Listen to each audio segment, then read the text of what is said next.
Hello, in this video I'm going to show you how you can pair your JBL Tune 220 with any Windows PC or laptop. Before the pairing, you have to remember to input both earbuds inside the case, charge them for like 20 minutes and disconnect them from any previously connected devices.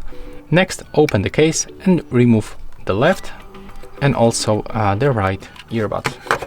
Right now, just grab them together and take a look for the indicators right here.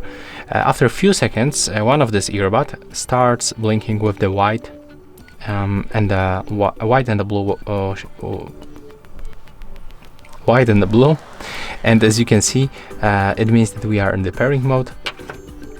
So all you have to do is just to open the Bluetooth settings. So go to the settings. Then go for the left side for the Bluetooth and devices, and then click to add device and select Bluetooth device. Now from the list, select your JBL Tune 220 True Wireless Sound. And as you can see, right now we are just successfully connected. And if you want to use the microphone of your earbuds, just go to the system sound settings and switch right here from the laptop microphone to the earbuds microphone. That's all for this video. Hope you like it.